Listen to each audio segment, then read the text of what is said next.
Hey, welcome back to the channel and welcome to episode 2 of the Counterpoint podcast starring MCoC Encyclopedia and Matty MCoC. I'm going to start this off for anyone who's watching this on the playback or something like that. And I know a lot of people are going to enjoy watching it on the playback. I will do timestamps in the description for the various categories, various topics, just so you know. We're going to do the intro and we're going to confirm the sound. That feels like step one to a successful podcast is making sure people can actually hear you. So in the chat, if you can let me know if you can hear me, if you're like, dude, this feels like a strange way to start it. My last podcast, everything broke. I had to tear down all my system, the whole thing, spent literally 48 hours building it anew. Okay, I sound good. What I'm now going to do is introduce the stars of the show, ask them to talk a little bit, and I'm going to pray. We're praying that you all can hear them as well too. MCoC Encyclopedia and Matty. Can you guys go and say hello? Let's start off with Matty. Hello, Matty is back.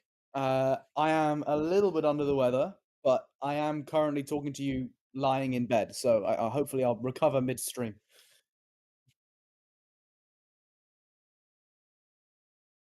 Greetings and welcome back to Vega's Counterpoint podcast that I happen to be on. I'm not dead, for those of you that keep asking. Okay, we have confirmed neither of them is dead, and you can hear them. I think this is a massive, massive success already. Love it. And I'm glad the sound actually worked. You guys have no idea how hard it was for me to set this stuff up. I think would have probably taken any of you 10 to 15 minutes. Literally took me 48 hours. But here we are. Let's move forward. And we're going to jump straight into this now. Let's have a good time. The topics that we're going to cover today is we're going to do an initial intro, like how are we feeling about MCoC? Now, I've been covering that pretty much every single day for a long time now. I think you guys are pretty aware of how I feel. Matty's put out some really amazing videos lately, particularly on like cosmetics and things like that as well. And then MCoC Encyclopedia put out, I loved listening to it, hearing his takes, his thoughts, where he's kind of at. So we'll give a little snapshot on that, just kind of set the table in case anyone has missed those videos. Then we're going to move into something called design space, which is a term I hadn't heard ever before until about 3-4 years ago. And I am to the point where for people who are old enough to have seen the movie called The Princess Bride, there's a really great line throughout the movie where one of the characters keeps saying the same thing. Inconceivable, okay? He keeps saying inconceivable. And then one of the other characters at some point is like, I'm beginning to think you don't know what that word means because you keep using it and then the thing happens. I'm at that point where when anytime someone from Kabam comes and starts talking about design space, I'm like, I don't think you know what those words mean. And I don't know if I'll ever believe that they do. And so I'd like to let the guys talk about that, really riff on it. We're going to talk about the current AI and the various fixes like the silk lock, which just feels like a nasty, nasty band-aid to stop some bleeding. And then we will get into cosmetics, which myself and Matty have done phenomenal videos on. Yes, I am patting myself on the back. And so I'll leave timestamps for all that so you can jump around. For my very quick kind of thing on this, as far as, actually, I'll take a second. Chat, hello. I've been asked, and I think it is good advice, is on my normal streams, I typically interact with you a ton. And we are going to interact with you a little bit, questions and comments and those sorts of things. Like I see Grass, what's up, dude? I see a member of the Illuminati and an awesome YouTube channel like that. I see MCoC Noob. I'm going to say hello, but I'm going to really focus on the podcast side of this. It is supposed to be a podcast, and I really appreciate those commenters who've given that advice. I read the comments for that constructive criticism, and then I meet it and we enact it. So thank you for that. And how am I feeling about the game? Like how am I feeling about the game? I'm going to keep this short. Like I said, is I literally in my Discord server today was saying, and I said this in one of my videos recently, is like, I don't want to beat a dead horse. What is concerning me on these things, the horse being Kabam in this one, is this horse won't get up. Like it won't. And my channel's about my relationship with you all, trying to be pro player, not anti-Kabam, not pro Kabam.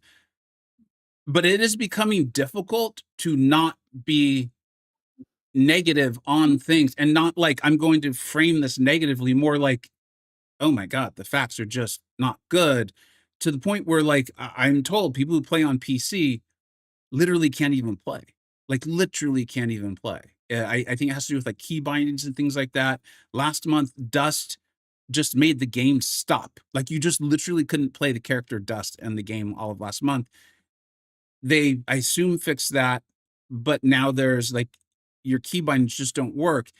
And this is what I mean is like I don't even want to talk about that because like I don't want to beat the dead horse. And God, this horse feels like it can't get up.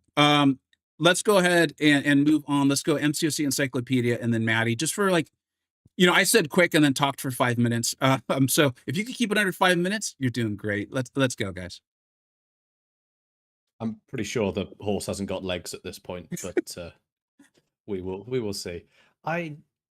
Yeah, the game is in an interesting place at the moment. Yes, PC has had its issues. I believe Dust was fixed a couple of months ago, but that was an issue since launch. So it has been a problem and on the proverbial radar for quite some time. There are new PC issues, which is, yes, your keys unbinding themselves mid-fight, which is like your phone stopping being a touchscreen mid-fight. So it has its issues.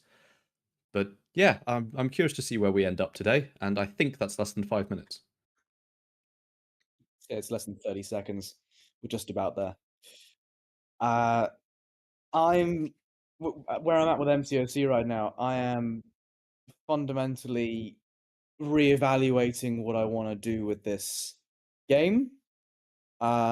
It's not been the best of months, and it's kind of left me with barely any will to even pick it up at this point. I think over the past 2 days, I was assigned some fights in Alliance War, and between yesterday, so Monday, and today, I think the only fights I have fought in MCoC have been those Alliance War fights. I haven't picked it up at all. That, and of course, I'm gonna have to leave it be for a little bit or tune down my YouTube operation just because of school. But I'm feeling it's quite tough right now. It's tough right now, I think. All right, as you could tell, we all run channels, right? And I think we all use different words on it, but it's that relationship with our viewers that's important. You can kind of, I think, hear that coming through. We're just going to get into this here, and we're going to start talking about design space. And Matty has been doing for a long time now about and I'll use the phrase because I think it's helpful to have everyone just kind of understand the formatting and framing of this. Is like sell the disease, sell the cure. MCoC Encyclopedia. Again, these are phenomenal videos. I encourage you to watch them too. Subscribe to these channels, watch these videos.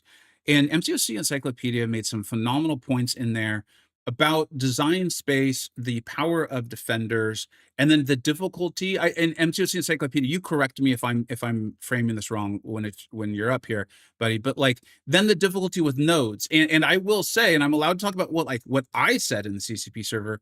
I've been saying that for years there, about as these defender kits grow and get bigger and all of that, how much harder are you making it in nodes? Alliance War, like we saw this specifically called out in the shoot, I can't even, the Spider Woman once, like they made their initial post, then they made the second one that acted like the first one never happened, and then they specifically called, what was that? Go ahead. Node 42. Yeah. Build up on Ball and Power Snack, and she turns into hell on earth. And it's like, and this kind of goes to, for my point of, when I did my video and like kind of what I think is wrong, and I posted as if I was applying to volunteer. I don't want to work at Command. I don't want that. You guys seen? I don't want their money, right? I've left the CCP. I've gotten rid of my code, and it's like, but if I was volunteering, what I would do is I think the balance team or someone else, not the designers, needs to decide these things, because it feels like the champions are out of control, just completely out of control. And I feel like it is making a brutal player experience. And I need to point this out, and I'm sorry. And literally, I had not planned on using Serpent. I've harped on this guy enough. But I see Matty laughing. Maybe you're like, you can't harp on him enough. It is not possible, Vega. You can't do it too much. But like literally, as I was preparing for this, I was like, I want to find a good example of this. His utility score is 3. His utility score. No, let me go, and I'm gonna let you guys riff. Like, please, I'll let you yeah. go. But, His utility score is 3. His utility score is 3. He's immune to cold snap. He has power gain. He has true focus. Mind you, what that turns off. He goes unblockable. He has fear, which turns off the opponent's unblockable. He has pierce, and then something called inexorable, which I literally hate even using offensively. Furthermore, this then goes down into these sorts of things. He's I 7. Go on, keep going.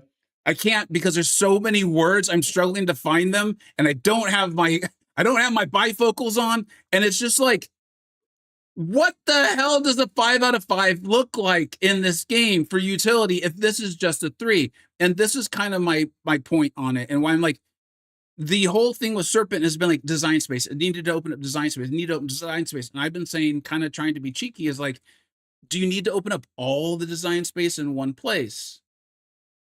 And I think this is what us players are experiencing, and why I think someone needs to say no.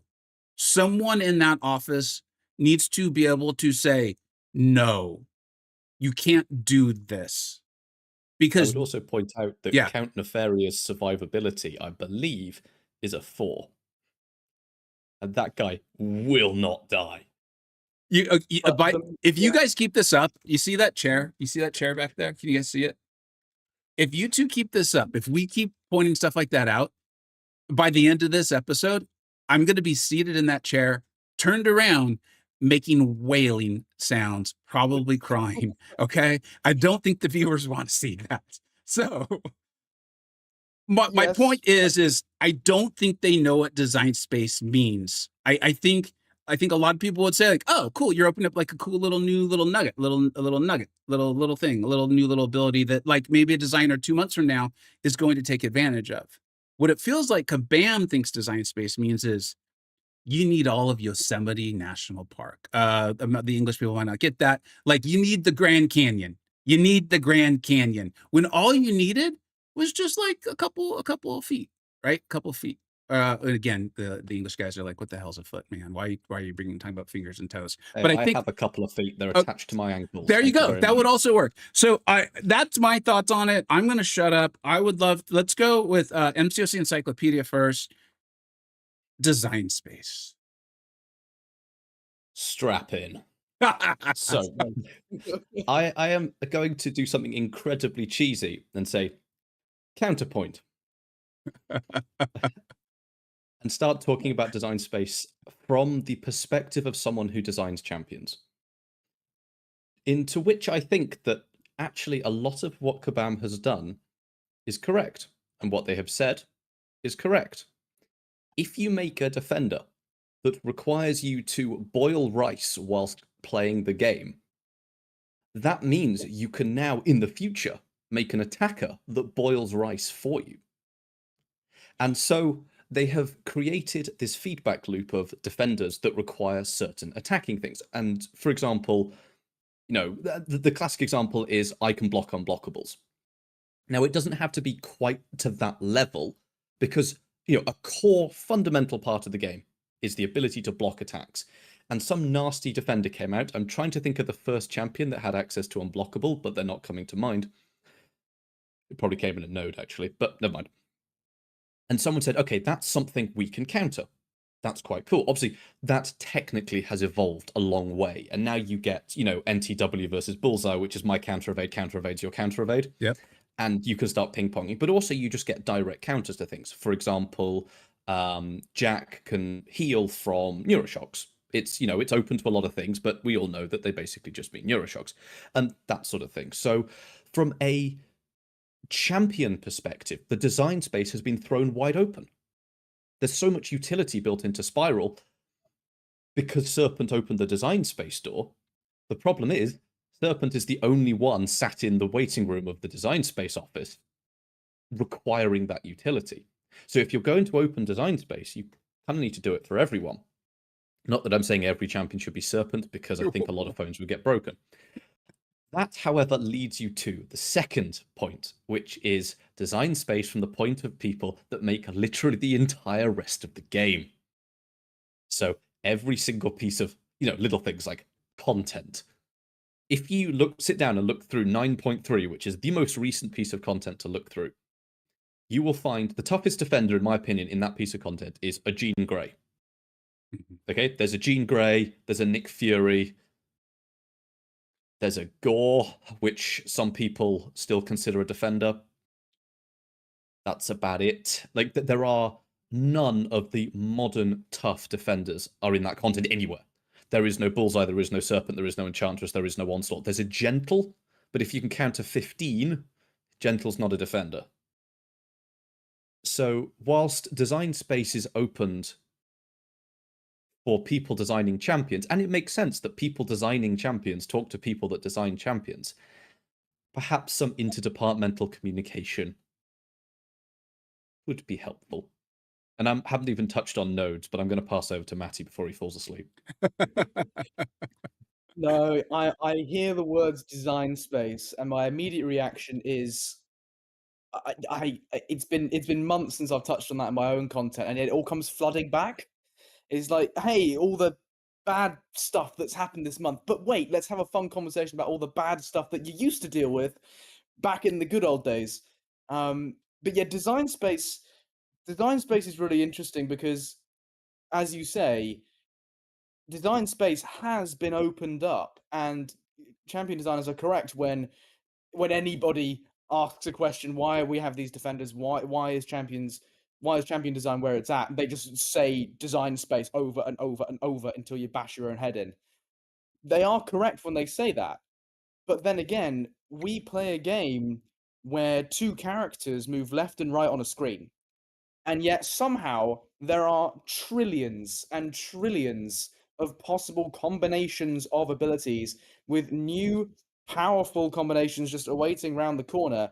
And yet we've got to a point where, in order to open up design space for a defender, they say, okay, well, here's this thing that no one can interact with at all, but we'll sell you someone 2 months down the line who has a mechanic that does nothing but that.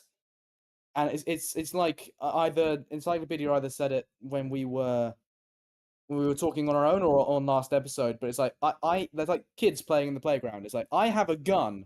Yeah, well, I have a shield. Yeah, well, I have a super gun. Yeah, well, I have a super shield. And it just keeps going on and on and on and on and on. When, in fact, all it takes is 10% more effort, and you can use pre-existing abilities to generate something that seems entirely new. Like, how many different ways has prowess, has unstoppable, has stun, has any other, like fury, precision, I don't care, name me a mechanic. How many times has that been used? It's enormous. And there are still thousands of opportunities to go with that don't require serpent level threats, that don't require Yelena level threats. You don't need this. And it's this inability to try, or unwillingness to try. I don't know what it is, but time and time again, when we see defenders, it's this philosophy. It's the super gun, super shield, super gun, super shield philosophy that has become so rampant in the past couple of years. It's all flooding back to me now. You two, I had gone successfully 2 months without thinking about this. I was living a free life, and now I'm talking about this again. Isn't that wonderful? Yeah, brilliant. I've got a headache now. I'll hand it back to Vega. Yeah, I mean, your whole actually, MCoC Encyclopedia. Do you have something you wanted to say on that? Yeah, I mean, I can harp on about nodes. So if anyone wants the full depressed version, go watch my most recent video called "I'm Tired." But essentially, in that, I talk about the concept of how difficult you could take a fight and rate it out of 10 for how difficult a fight is. That's not complicated. If you, and 10.1 is the fight is basically impossible.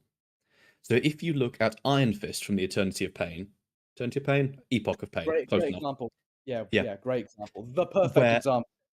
Thank you. Where Iron Fist himself has maybe 6 lines of kit. Like, it's nothing. He hits you maybe precision, maybe armor break.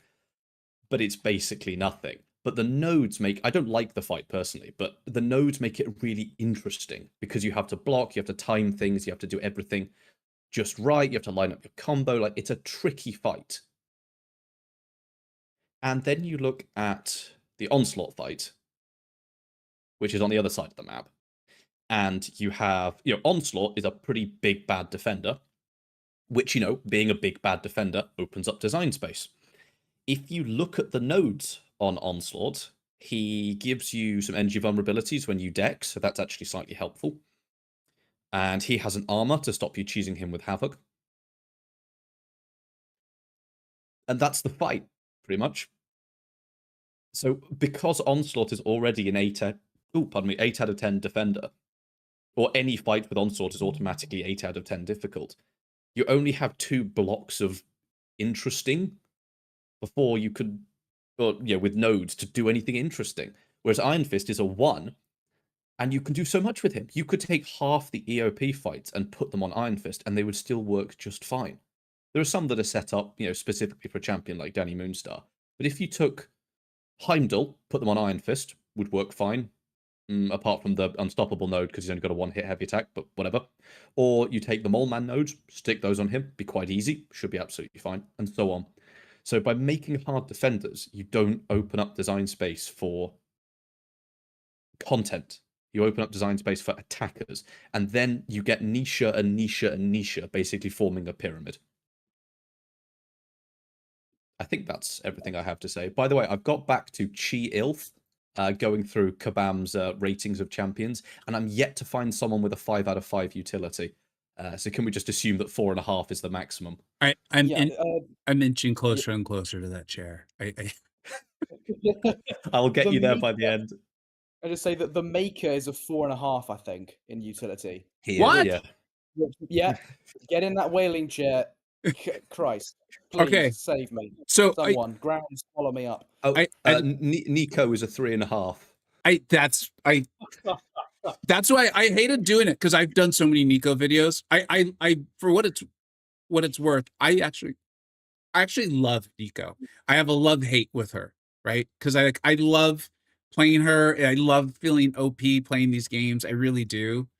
But I'm also aware of what it meant to get to her, and also what it probably means for the future. And I hate those two things. So it's a big layer here. But hold on, I was listening to you guys, and here's the question that came to mind. And this is, I apologize to both of you. I'm going to tell you the question, then I'm going to talk for a second so you have time to think about it, okay? Because they didn't know this question was going to be asked. But I was listening to you and I was like, wait, hold on. To me, at least the initial response for me when I'm listening to you guys is, would you still play this game? And even take off the YouTuber part of this, but would you still play as a player? Because I know all of us enjoy content creation. Would you still play this game if Kabam was like, hey guys, you know what? We did this. We started power creep. We talked about not wanting power creep, but we did this to ourselves, and we need to nerf basically like the last 4 years of champions. I don't know. This is literally the first time I'm thinking of it, but like, let's go back. I would go back to like probably like Photon. This probably goes back farther. I just haven't thought of it before. And we probably need to nerf the attackers too. That's the real problem. Mm-hmm. And we're going to ask you to stick with this, but we're doing this because we think it'll be good for the next decade of the game. And we're going to we've hired, like, I know for me, and this is why I'm gonna give my answer a little bit while I let you guys formulate yours, is I would, and that's what 12.0 is. For just to be clear, because I see people asking what 12.0. I was playing the game then. I had no idea what I was doing. I was using Scarlet Witch to just button mash, and I was, how Crash talked about, like, people would buy units to get through, and that was me. I was their baseline. I was the guy. I was doing it for them. So I don't feel smart enough about the game at that time to tell you what exactly happened. Besides, some of the strongest attackers got nerfed, but there was a lot more to it than that. Please keep that in mind. This wasn't just like this terrible anti-player thing. I think if I understand it correctly, it's a lot of what's allowed the game to keep going. So just keep that in mind. But that's what 12.0 means when I'm referring to it this way is if Kabam came to all of us and said, like, we've messed up, we've let champion design get out of control, just out of control. And as a result, we've got this scenario where, and they have to say some version of this because I would want them to know that they understand what went wrong. Is that it feels like our champion designers are having to keep one-upping each other. And as a result, that makes quests harder to build. It makes Battlegrounds metas harder to come up with. It makes war maps harder to do. And we're just constantly doing this. And we've accelerated it. Like some of it's natural in a game, but we ourselves have accelerated it. And we've got to nerf the last 4 years. We are really sorry, but it's in the fine print that we can do this. And we hope you stick with us. And we've hired someone to oversee the evolution of champions for like, I'm talking like 2 years. I meant it in my video. I would stick with it. I would actually be hyped for that.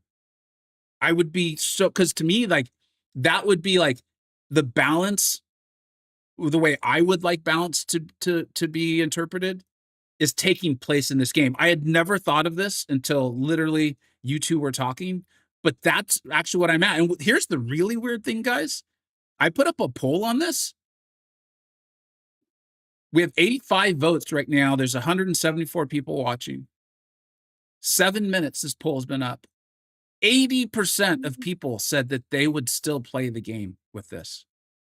80%. That's a lot. And that's a lot. That's a lot. And Wales would quit. You think so, Yusafa? Shoot. Yusafa, let's connect later on this because this is really interesting to me, and I appreciate your honesty. Because to me, the reason why I like this concept, and I want to explore it here, is to me this is something that could let the game last 10 more years, and I think it could bring in new players. All right, let's let Matty go first. Matty, you feel comfortable answering? You ready? Oh, yeah, you're slow on this. I had this idea a week ago. I was going to send you... Matty, I'm just slow. You don't need to add on that. It's just, I'm old and I'm slow, okay? Just go for it, man. I had this idea a week ago. I was actually going to send you to a document I wrote about this very idea a week ago ahead of this, and I kept it to myself because I thought it was too far along the nerd rabbit hole. But I wrote about 700 words nerfing anybody who came to mind. I said, look, if Kabam are truly interested in reducing the number of defenders in the meta, there are several other champions that could be changed in order to improve players' experience in Battlegrounds and Alliance War. Kabam have the power to nerf any champion they want, as ultimately, this is their game, and they don't need to use a rebalance program as an excuse if what they are doing is constructive. That rebalance program is ultimately they're saying, okay, we have a framework with which to make decisions. But if we trusted them, and if they could be trusted to manage power creep and champion design efficiently, we could just say, okay, you're changing that. Well, that's good.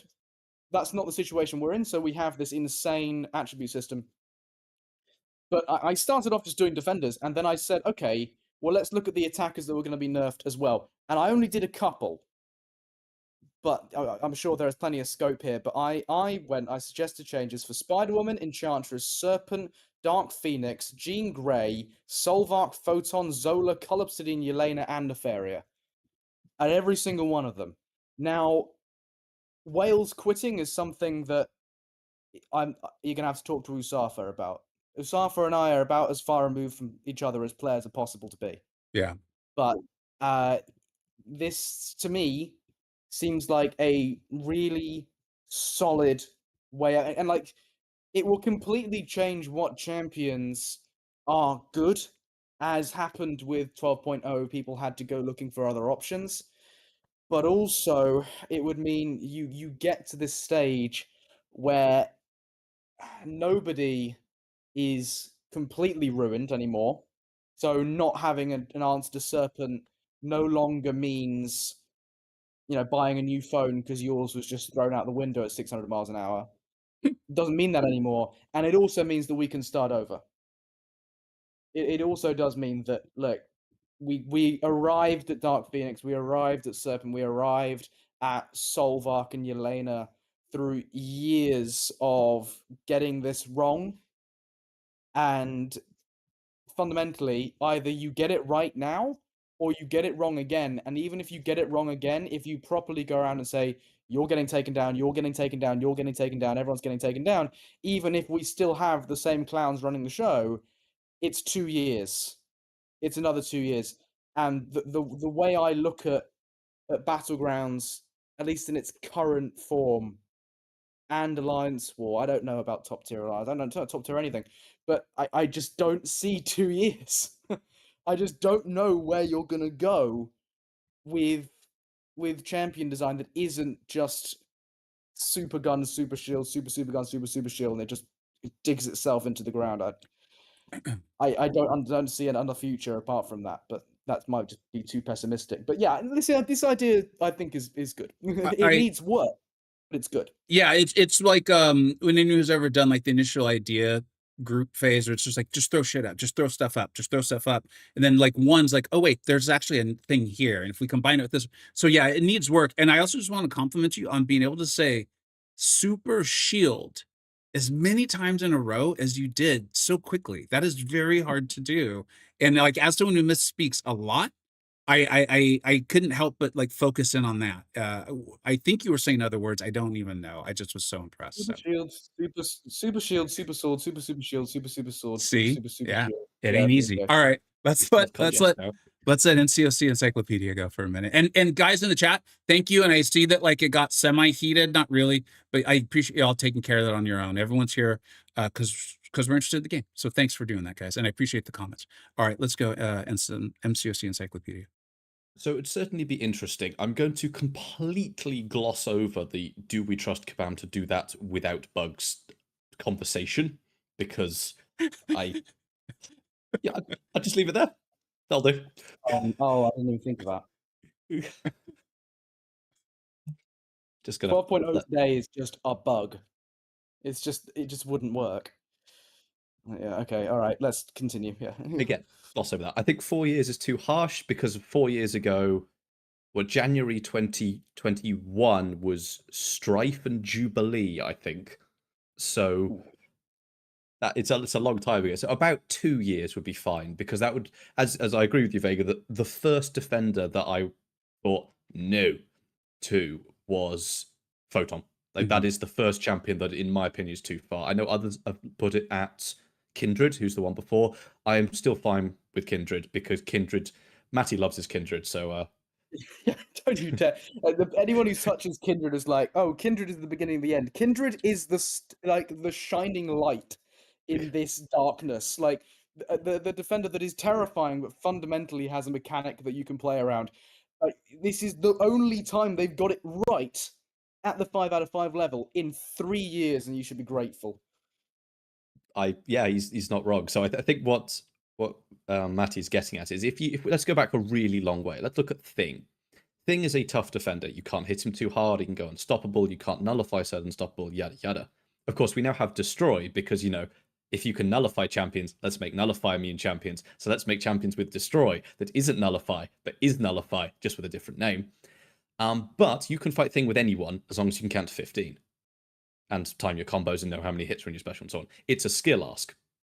If we keep coming forward a bit and looking at someone like Fantman, who is a horrible defender, as long as you can intercept him, glossing over AI issues coming soon, then you can keep his armors down. That's fine. Again, you can't armor break him, so maybe that's not great, but it's fine. If you look at Absorbing Man, he heals, basically his threat on defense is his massive block damage and massive healing, but you can fight him with anyone, because you can knock him down, knock out his healing, or you can use heal block as heal reverse and so on. There is a skill ask, but certain champions are helpful.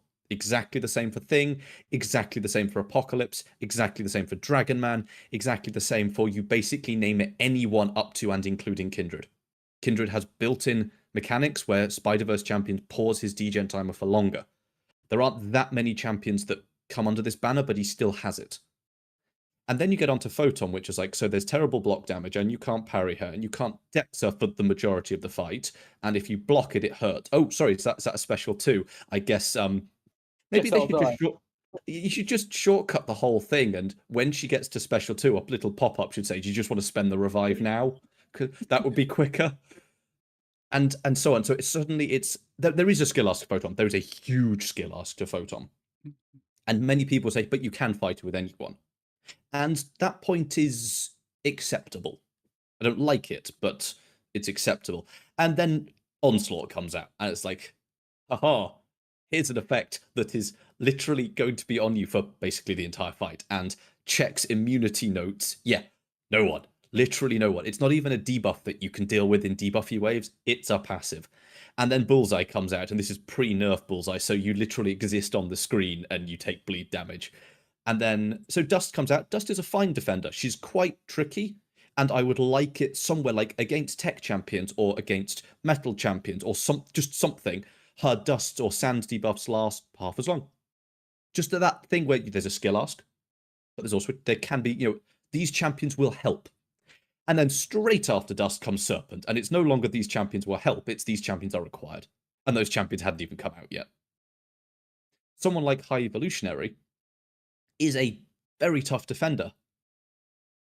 And I think there are some things about him that should be changed, but gloss over that.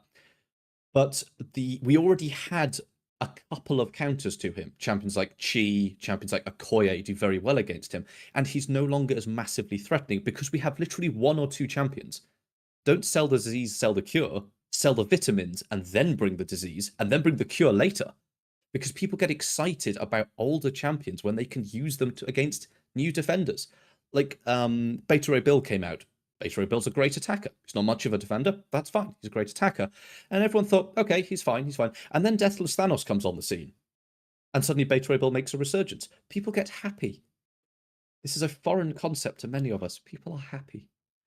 They have dedicated to their favourite champion, or there's a champion that may be in their roster, and they like them. I don't mind Deathless Thanos as a defender. I think there are a few things that should be changed. He's not far off being very good. Rather than giving him 2 charges on defensive hits, just give him 1, so you've got 20 hits to work with rather than 10 before he goes unstoppable. Maybe half his protection on defense, because that's quite annoying, and maybe remove the stupid dashing damage on his special 2, and suddenly you have a champion that is phenomenal on offense, very solid on defense, and doesn't require one pulling out one's hair. I think that's everything. Oh, also, bio-only defenders are stupid. So Dark Phoenix, you're awful. Lumatrix, you're awful. Okay, I'm done now. No, the go. idols can go. Matty, I'm going to actually take us somewhere else. Did you have something you wanted to add on to that? Oh no, I just because I did write down proposed changes. I wanted to know if you wanted to think what we should do with someone like Photon. I do have a suggestion. No, let's hear it. That doesn't gutter. So I have 2. The first one I thought was absolutely solid. Definitely should have been in there in the first place. And the second one I pondered for a while, and then settled on. So the first one is non-personal debuffs should not contribute towards her electromagnetic charge gain. So we had a meta where I think on the opponent they placed lots of armor breaks on you or something, and the opponent gained armor ups for each armor break that was on you, or it was something like that. Yeah, Scrap War. And it was quite a fun node. But I remember obviously Sasquatch went crazy just because he became an unkillable tank and Serpent was being Serpent. But Photon turned into the menace to end all menaces. And if you didn't have Mantis, then you exactly just, do you want to forfeit the round now? Button should have come up, because it was about 5 hits and then she's activating Pure Light. And the moment you introduce more debuffs than intended, she just goes through the roof. But the second proposed change, which I pondered for a while, it's going to hop. It's almost like those that make nodes and content and those that make champions don't talk to each other. Yeah, like it fell out one Christmas or something. But I said that they should also remove her base energy resistance. And I'm not sure about this because it also helps her offensively, but it will clear up some confusion about Okoye, because I'm settled around mid-tier battlegrounds, And I'll be honest, if it's not punching down, I'm very comfortable leaving Photon on defense against the Nkoye. I'm seeing far too many people get it greedy, push her red, and she doesn't quite die. And that's a change that's going to have to come after the fact, because of course Okoye came out after. But I just think that removing that, and it's not huge, at least defensively gives you a little bit more room to move with a few champions. But yeah, it doesn't have to be massive. It just needs to make the experience more approachable to everyone. So I think, me trying to grasp this, when someone say, okay, well, the whales are going to quit because the whales have invested thousands of pounds, especially in a champion like Dark Phoenix. When I wrote this, I was very careful. I said, this is difficult to do because people paid an awful lot of money for her, so the changes have to be minor. And then I literally adjusted like one clause on her signature ability. And it would just be that all around.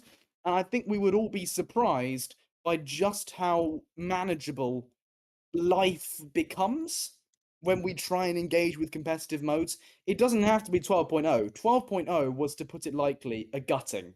They gutted every single one of those champions, said, nope, start again. Do that now, that's a crisis. Yeah.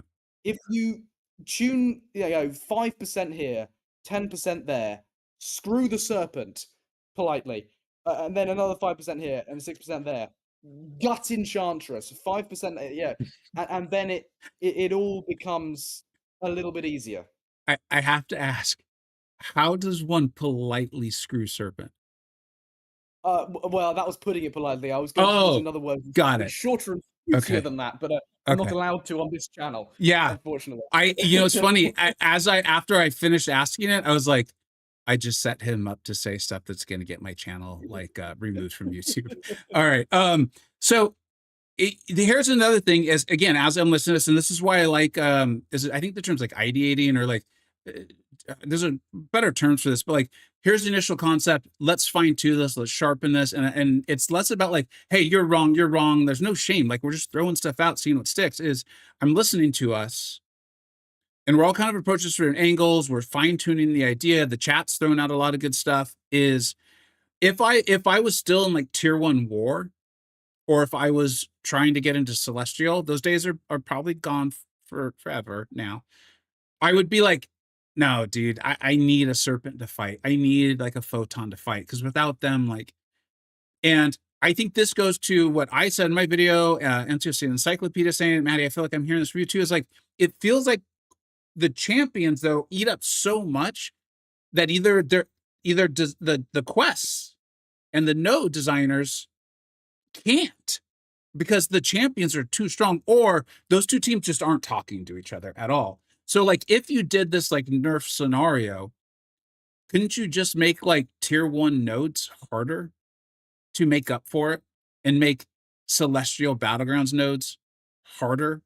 And like, if you're in Mysterium or Celestial, you have a certain set of nodes, and then those nodes just get weaker as you go down the various tiers of Battlegrounds. So that way, people who just want to log in, and they're like, dude, like, here's the thing, is this is my whole, like, we always frame things as like the massive whale versus the free to play, but there's this massive group in between.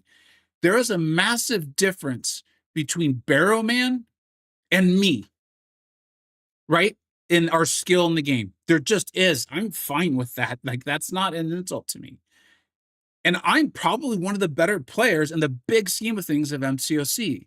So like, trying to make Barrowman and someone who just wants to get into Gladiator Circuit both happy with the same set of nodes and the same defenders feels like a fool's errand, because it's just not possible.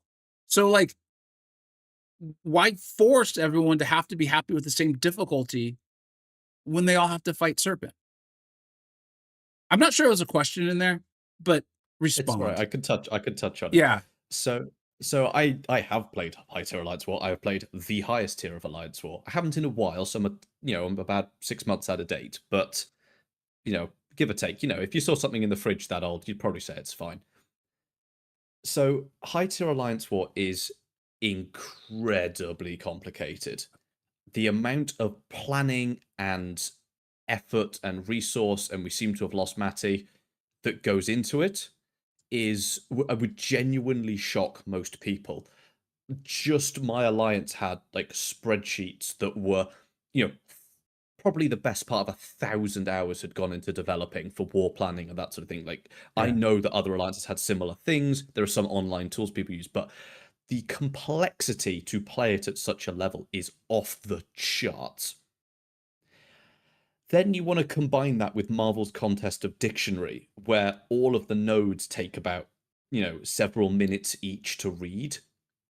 And I mean, people complain about it enough for one path in a story quest when that's, you've got 9 paths. How many is it? What, 13 mini bosses or something? Yep, 13 mini bosses and a main boss to take. That's all fine. That's fine. People would adapt, they would read, they would go, well, the nodes don't change, so it's fine. And I get that. But you have to remember that we can place the defenders. We do that. Not Kabam. Although they do provide the champions, we place them. Which means you have to be incredibly careful about the nodes you put into Alliance War. And it's basically the same. Anywhere you can place defense, so that's kind of the same for Battlegrounds. I've said to myself for a long time, but haven't actually said it out loud, which is the node Do You Bleed will never make it into Alliance War. For anyone that's not sure, Do You Bleed just means the defender only takes bleed and block damage. You stick Thing on a Do You Bleed node, and that is a guaranteed timeout. And because we can plan the defense, then you can't. Node combinations are incredibly difficult because they will be optimized, they will be tested, they will be taken to their absolute extreme, and to the point where Kabam themselves, going back to Node 42, Spider-Woman, calls them out themselves in their broadcast to the entire community. They reference a problem for about 30 to 100 alliances. Yep. That's how problematic it can be. I remember, I didn't say it because I didn't want to go conspiracy theory on the initial post. I was like, this initial post makes so little sense. There's definitely something that they don't want to say. Like, there's something here that they clearly don't want to say. I have no idea what it is, but there's something. And I'm not saying if Kabam had done a post which was, no, we're not changing Spider-Woman, despite the fact she's really horrible on Node 42, suddenly every Spider-Woman in existence would have a permanent house or place of residence at Node 42. I will say that that's hard to do it. In our alliance chat, I don't know, there's so many different chats, Encyclopedia, that was brought up. People were like, why don't we have our Spider-Woman on 42? Why is she somewhere else? Like, we were like, wait a minute, why are we messing up? It just, as a final, my final thought on this, because I do want to move on to our other 2 topics, is I do encourage you to watch my Miles Morales video. That's thanks to the chat for letting us know. It sounds like he's available for everyone now. I do think that's a nice gift. We talked, it was a joke in one of the comments on one of my recent videos where they're like, oh, Kabam's going to show up with chocolate and flowers. I was like, oh, they're going full ice cream and puppies too. Like, they're going to be, girl, we're going to make this work. You and me. I'm so sorry. I'm a changed man, y'all. We got a puppy. Let's bring some life into the world. And I think Miles is definitely like at least the flowers. He's very fun. Make sure you watch that video though. Or watch another YouTuber's video on the whole picture with him, because he can look great.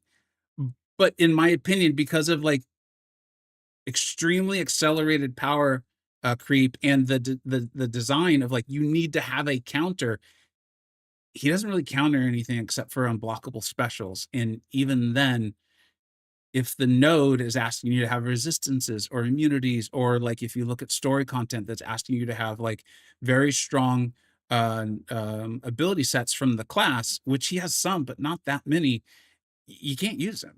You just can't. And so you're, in my opinion, reliant on Kabam to provide places to use them.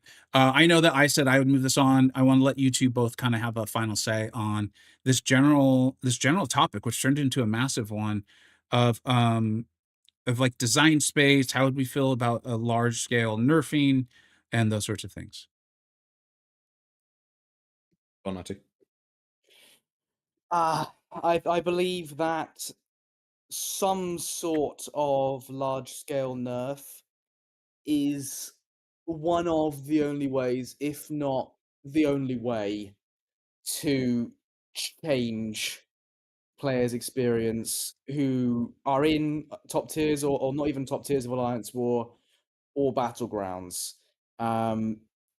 Other ways I could see it being done is through, so like, obviously we have a blacklist system in Alliance War, but if they just blacklist people in Battlegrounds, then obviously Serpent and other other notorious characters are going to be on that list, the short list for that. But small changes that not only will make the experience better for players, but also at least help Kabam make sense. Like, the reason I even started thinking about this was because they nerfed Spider-Woman. They said the single worst sentence known to man, which is, this is part of our ongoing efforts to reduce the number of defenders currently in the game, which, you know what, I'm still haven't recovered from hearing them say that. I'm going to I the thought, chair. okay, That's it. yeah. No, that was what they said. That was the last word. I was like, this is, who wrote this? Did a human write this? Was this Chat GPT generated and they stuck Karate Mike's like logo on it? Like, what? No. So I thought, okay, well, if you genuinely want to do that, then let's take it further. People are complaining about Serpent and Enchantress, and albeit that the rebalance program isn't necessarily making things fair, it's about performing according to targets. If you genuinely have this goal in mind, let's do it. Let's go. Let's readjust the entire thing, reevaluate. And are certain people not going to like it? Yeah, you get 5 years of game design in it if you do it right. It's about not pissing off the wrong people. Like, I'm afraid, like, obviously hearing Usava come and say, look, Wales going to quit if you do this. I get it. It's about being better the second time, about acknowledging the mistakes we've made and then learning from them. And I don't trust Kabam as far as I can throw them to learn, but I genuinely think this is the best way forward. Just on the comment that made me want to go to the chair on not too many defender thing. Just so you know, the last 3 buff champions, Rhino, Super Scroll, and I can't even, MODOK. They're all defenders. It's quite insidious. Defender it's buffs. quite insidious what they're doing there. That's yeah. Whoever wrote that post either just literally doesn't know anything about the game, or they're being a sarcastic jerk. I just want to like, and that's not even the new champions. I will continue to show those while we let MCoC Encyclopedia have the final say on this. Yeah, being the jerk that doesn't know what's going on is normally my job. Yeah, I think everything that needs to be said has been said, but I will quote Dave from my Discord on a comment that is 6 minutes old when talking about the flowers that is Miles Morales. Oh. Simply saying, let's go. I don't know what he does, but I'll take it. I love that. It's like, you know what? It's a little bit of, just a little bit of lightheartedness of, you know what? Let's explore a new champion. Let's have some fun. And then let's be disappointed. When they talk about like, and I loved Crash's post, by the way, because I felt like he was talking to us like an adult. Like he wasn't trying to transparently blame other people or shift blame. He was like, this is what's going on. We haven't done it great. We're going to try to do better. Not whatever. It doesn't matter what he didn't do. I appreciated it. And he was talking about like, we can't go back to the good old days. And I think he's right. But one thing they could do via quests or things like that is give us places to play Miles, because Miles is incredibly fun. He's incredibly fun. But as someone who's all about telling people about their rank up resources and trying to be efficient with it, and like, I mean, literally, that's what your 2 channels, I don't know if you would state that's what they're about, but that's one of the things I really enjoy about them is like, where can you say like, here, go forth and do great with your Miles? Like, anyways, okay. Let's go ahead and move on to thanks for the raid, guys. Thanks for everyone who's sticking in. I see you guys talking. What's up? Thank you for being here. And whether we're acknowledging you specifically or not, I am reading the chat. I think the guys are too. And it's helping us formulate our own ideas or kind of know what you would be interested in hearing. We're going to move on to the next topic now as I make my timestamp. And everyone who just clicked on that timestamp's like, great, now I saw you click on the timestamp. That's fantastic. Thanks, Vega. That's really nice of you. We're going to talk about the current AI, and with everything that's been going on in the game, literally everything this is something that I am not going to let go of. I am not. I will be whatever term you use in your place in the world to someone who's going to be persistent as whatever on. I don't care how many free miles I get. I don't care how many free rank up resources I get. I don't care how many fireside chats I get in live streams. I don't care how many beautiful posts from Crash I get. And I really like Crash's posts. I'm not being sarcastic. Until someone is hired at Kabam, and it needs to be someone hired because they've been supposedly working on this for years. Years. Until someone and something new is done and there are results, I will not let this go.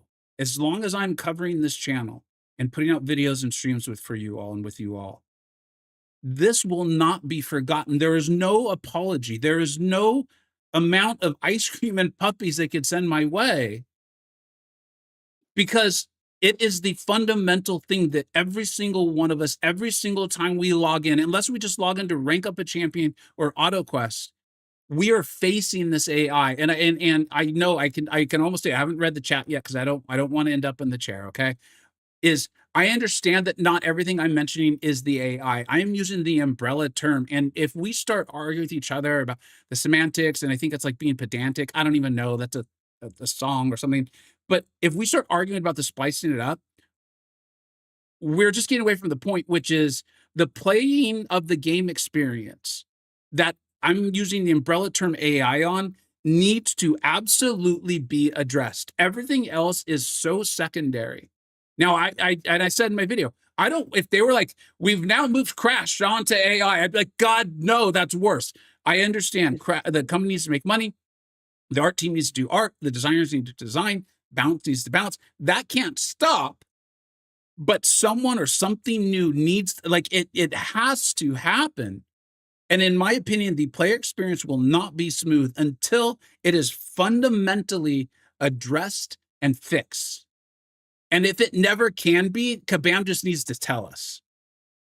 Because when we have snap lights, and when I'm calling snap lights, like I see Cantona did a raid. What's up, Cantona? Maybe he's quick enough where when the AI just walks up slowly, and then they light and they're like, bam, gotcha. And it's like, that is the most infuriating experience in the world for me. Because I'll sometimes try to intercept them and they haven't committed, is the term. That's what's been explained to me. They haven't committed and they'll still snap like me. Or even more fun, they dex out. I love that. I love the dex out. That is infuriating. And we've been dealing with it for years. Also, if that's not enough, and you're like, well, you're old and slow. You're right, I am. Here's something that everyone deals with, though, is the AI or the decision making of the defender to be able to make split second, and I think beyond split second decisions, is the fix for the silk lock wasn't fixing the silk lock. It was to make the AI more likely to throw the special 3 when they get to special 3, which then had knock-on effects for amazing champions like Titania, where you were already taking a bit of a risk. You already were, right? Her Intimidate isn't 100%. It's very intentionally not 100%. There's a reason why it's not 100%. RNG is throughout this game. If it goes against the players consistently enough, the thing that makes RNG fun just becomes a constant suck.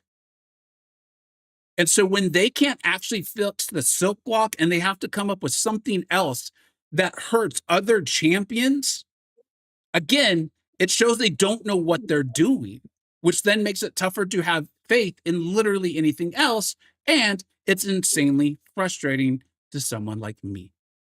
And I don't like that.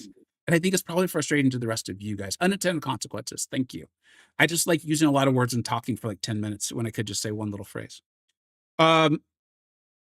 So that's my thoughts on the AI and the fixes. And like I'm telling you guys that it no amount of gifts and nerfs or literally anything else matters to me, or it matters. It's like baby steps.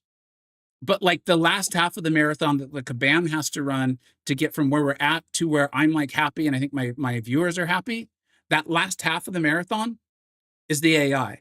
There's only so far that they can get until that is fundamentally addressed. And see, Encyclopedia, I'd love to hear your thoughts on what I'm calling the umbrella term, the AI. And that's fine, yeah. The defender's decision making and how one interacts with the game in fight. Thank you. That sounds great. So everything I say is something I believe to be true. So if someone wishes to correct me and can corroborate said correction, by all means, please go ahead. The first thing I think needs to be pointed out is that there is some belief or misconception that the change from 30 to 60 FPS affected the AI. And as far as I am aware, those words doing some heavy lifting, that is not true. The AI has always operated on a separate runtime, basically. I don't quite know the right word for it, but a separate runtime to the graphics, which then has the follow-on effect of people saying, how did the defender throw the special 3, or how did they do something? They were stunned. Because actually the AI has made the decision before the rendering has come through, which is incredibly frustrating, because there are many a video out there where you can break it down frame by frame, and it's how did the defender throw a special attack when they were, like the stun is on screen and the special attack has like the power has gone and the stun is on screen, and it's because the rendering does not match the AI speed, which is incredibly annoying. Which does also play off your exact point of how do they react so quickly. Again, I don't think it's connected to the frame rate change. That is just on the graphics front. And actually, slight tangent, here we like to be balanced at Counterpoint. The art team, they usually do a pretty damn good job. So I'll give them that. When we're talking about teams that came to mind, I thought I'd make it. But yeah, as you've got Titania on screen, her Intimidate, it's meant to influence the defender. It kind of does, but again, it's RNG without a number on it. Because even if it had a number, so they are 20% less likely to throw their special 3. Actually, we know it's a 30% Intimidate. It says so on there. It's a 30% chance for them to not throw their special 3. Wait, hold on. I know I'm interrupting you, and I'm only doing it because I want to make sure. My understanding is the 30% is the potency of like, there's like another effect. It's not the potency of the likelihood they'll block. Yes, it also reduces their block proficiency. Intimidates. Yeah. So that's my understanding. And I hate that I even did that. I just wanted to do it because I don't want you to make a point that someone else will be like, see, he doesn't know what he's talking about. It's just like, oh my God. Okay. He doesn't. So please go back. You make a perfectly valid point. Yeah. But Intimidate reduces the chance for something to happen. It may as well be ability accuracy at that point. But it's ability accuracy when we don't know what the percentage reduction is. Reducing the chance of the specials to be frozen, or actually, the exact wording of Intimidate is increases chance to block. That is its exact wording in game. Yeah, that needs to be clarified, because I did watch a bit of, sorry Vega, I'm gonna have to say it, DLL's VO on how the AI works, and he described it as basically a perfect button pusher, where that they have all the available actions available to it, and it just chooses one, and there's a likelihood of each. So I don't think it's beyond the technological capabilities of Kabam to make that a little bit clearer, and it's just saying, oh, it reduces the chance. All right, well, how does that work mechanistically? What's actually happening to the AI and the chances for everything else as well? And instead of just relying on, I think at one point in a live stream, I think they were talking about an Intimidate effect, and they were like, oh, I wouldn't rely on it. I wouldn't put money on it. And I was like, that doesn't mean anything. Tell me what it means. Tell me what's actually going on with this mechanic. I don't think that's impossible to do, but sorry, I'll hand back. No, it's a good point, because we don't know how the AI works. We don't know what its numbers are, and in a game that is as complicated as this, where a certain proportion of the player base, at the very least, like to know what their numbers do. Like, a champion is made and lost around their numbers. You know, if Void's Petrify was 25%, he would be completely pointless. So, just yeah, I'm not entirely sure where I was going with that. The rambling is strong, but yeah, the AI is faster than you on modern devices. It is better than you, but it doesn't have to be a dick about it. So for me, and I love the point you brought us to, is it's like, okay, it's a perfect button whatever. I don't care what it's perfect at. Masher. Perfect Yeah. button masher. That's great. That sounds phenomenal. Fix it. You've obviously identified the problem. Not fixing it leads me to believe you're okay with it. Like, your answer is not an answer. Or if it is, it's a question begging one, which is the question that's being begged by the answer is, why don't you fix it then? Are you incapable, or are you choosing to leave it alone? Because that's all we're left with. After I'm done yelling, we'll now turn it over to Matty. Well, no, that's a very good point you've just made. It's honestly that is the choice that Kabam is left with on an awful lot of issues. If they leave things as long as they leave them, and then give us these responses where the players feel like they are being manipulated or gaslit and treated like children, they kind of have to accept where they get to the position with like Spider-Woman, where either you say, okay, either we weren't entirely honest with you, and they'll have their own way of saying that. Obviously, they can't just come out and say, yeah, we lied. Or they have to admit that they're incompetent. And I think that where we got to at the bottom of the Spider-Woman situation was, yeah, they lied, and they were unhappy with her on offense and defense. And yeah, they gave us a post about AI. They gave us a post about where it was supposed to be going. We've had nothing since, and at this point, they either fix it, which doesn't seem likely, or you come out and say either we don't know what we're doing, or that was never going to happen in the first place. There is actually, sorry, I'm going to jump in because we seem to be getting incredibly angry. Yeah. There is one third option, which is, so I like the idea of enable or incompetent, which is either we can't fix it, or sorry, incapable or incompetent, which is either we can't fix it or we won't. The only other third option I can think of, and there may well be something else, is that they are completely rebuilding the AI from the ground up, which is a terrifying concept, but could potentially fix a lot of issues. Is that a years-long project? It depends when they start. Yeah, maybe. Very well, maybe. But while we are getting angry, can I inject a little bit of humor? No. Here? No, not allowed. No, can't do not it. allowed. Refuse. Well, I don't mind. That was too close to humor. I think we got to let it in. Close to humor? No.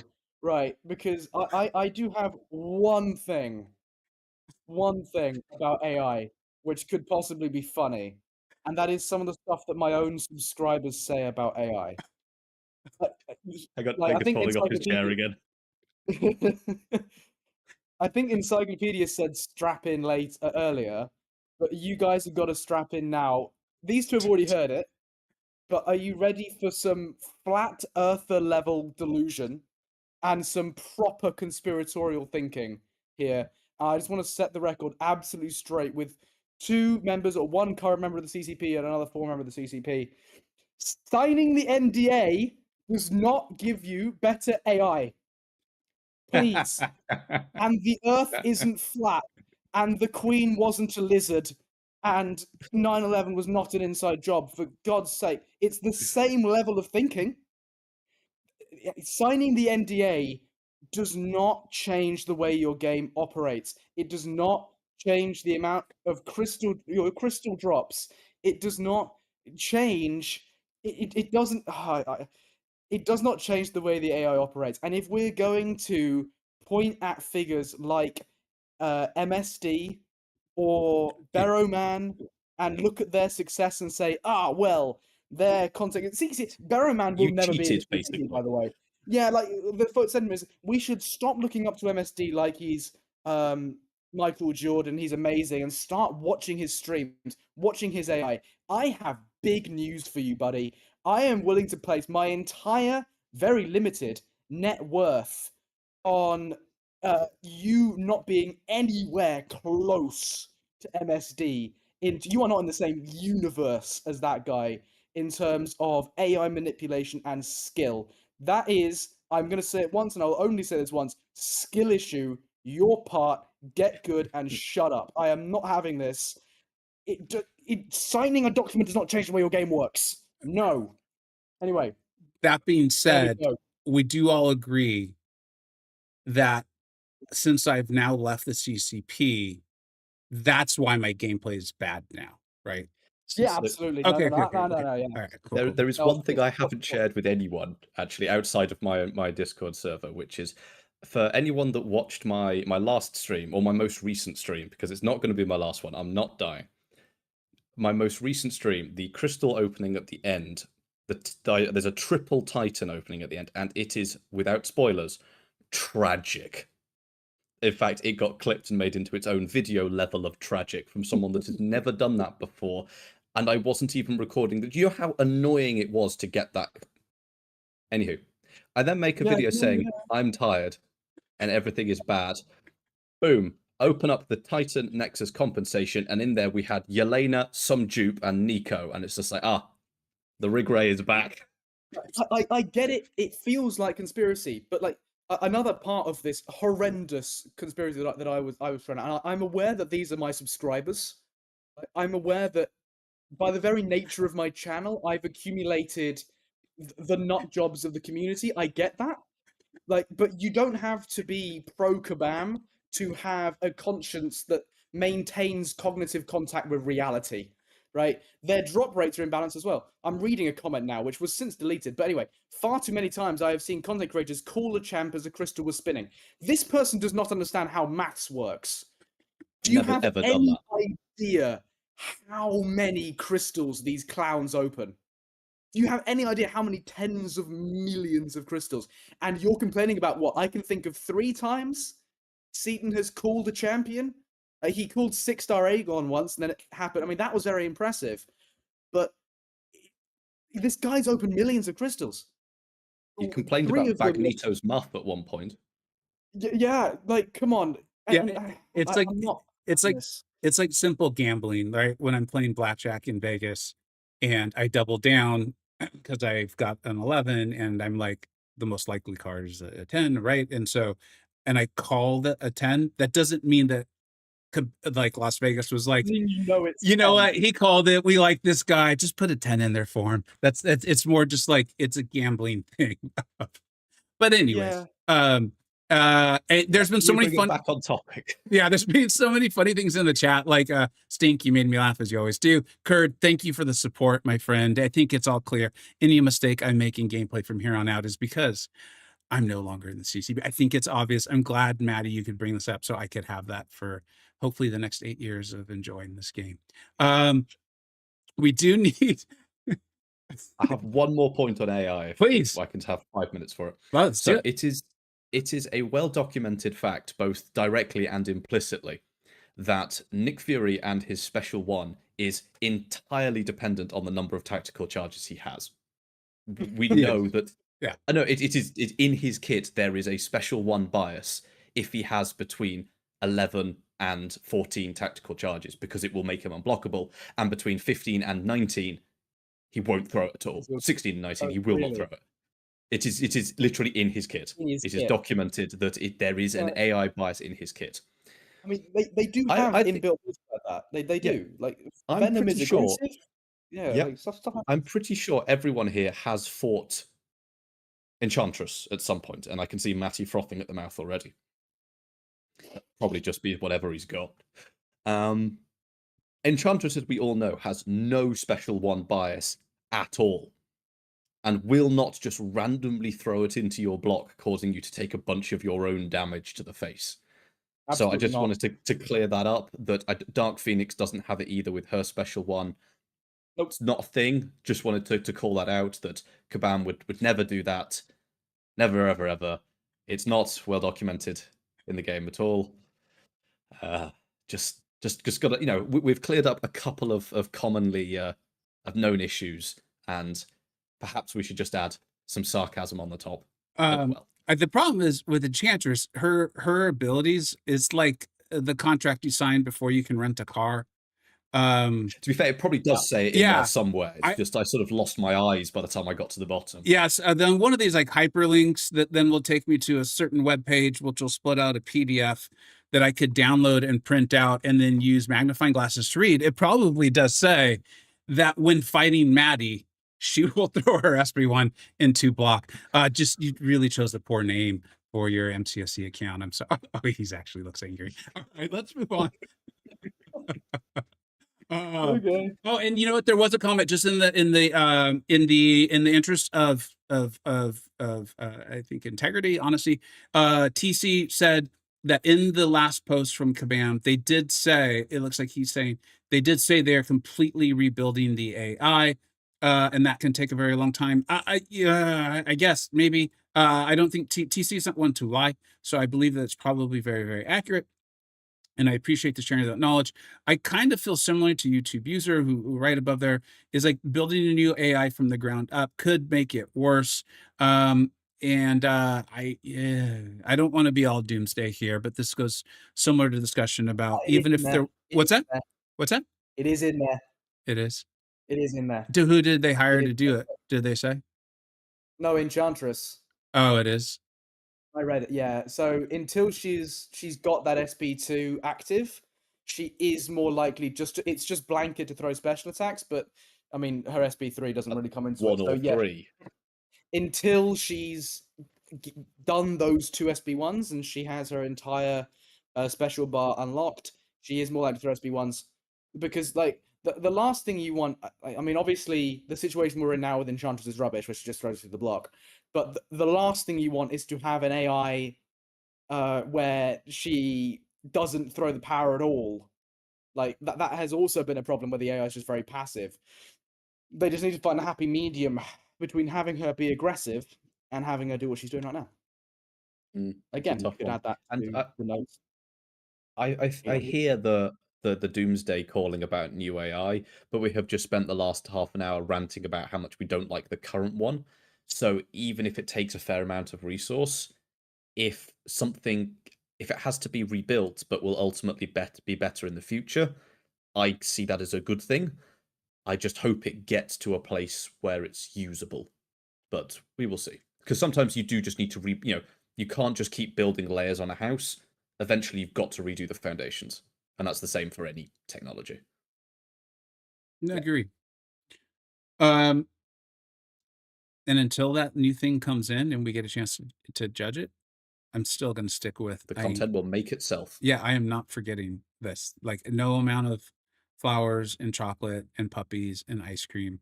And I realize the puppies and ice cream, that joke is probably no one even gets it. But I think the essence of it is there still with puppies and ice cream. You underestimate how much I like ice cream.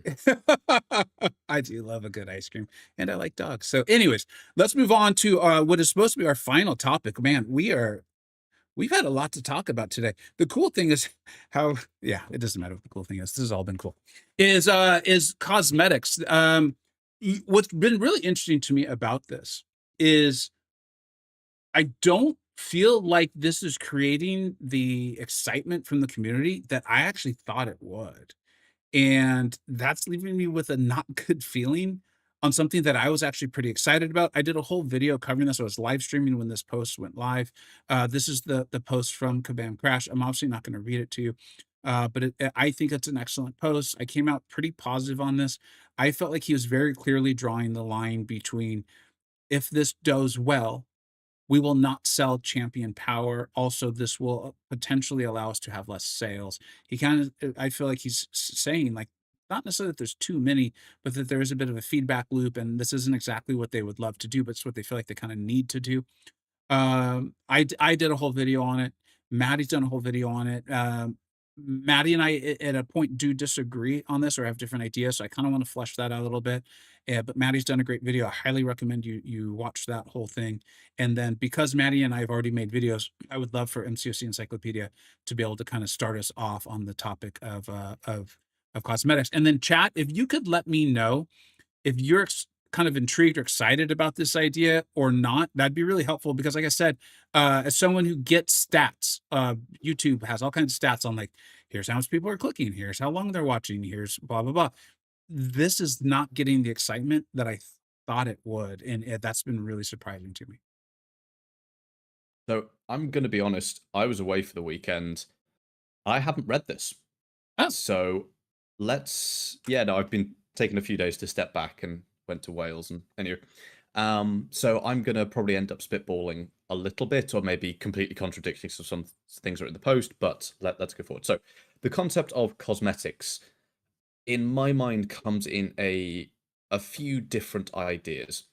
Firstly, there is something like champion cosmetics where you can kind of change kind of how your champions look. So for example, red Cyclops and blue Cyclops have different visors. Would it be really cool to be able to put the red Cyclops, X visor on the blue Cyclops that has the traditional left to right one? Sure. That doesn't do much for me at that level. I'm sure the Kabam art team, who are generally, as I've said, phenomenal, will come up with much cooler ideas than that. But to that level, kind of just personally doesn't do anything for me because it doesn't. I don't want to say that it doesn't matter, but maybe I would have a very different opinion when I do it in game. But I know that other games that involve cosmetics, a large part, large chunks of the community do love them, and that is fine. That is absolutely fine. I've played a game called Warframe for far too many thousands of hours, and cosmetics of that game were never a particular interest of mine. But I know that many, many, many people basically dedicated their entire playtime to cosmetics. The other sort of the next side of cosmetics could be the sort of goofy ones of like, can I put a top hat on any champion? And then of course, then comes the funny things of what happens if you try and put a top hat on MCoC? Would it be huge? Or would it just be this tiny little bowler hat sat off at one jaunty angle? Or what happens if you try and put a top hat on Dragon Man? And so what does it like clip into his head and all of that sort of thing? So I don't think cosmetics have to make sense to a certain level. Like, would it not be funny to see, I don't know, Gamora in a bow tie? Like, it doesn't have to work. Now I want MCoC in a bow tie. Okay, I think we've established right now that every cosmetic works on MCoC.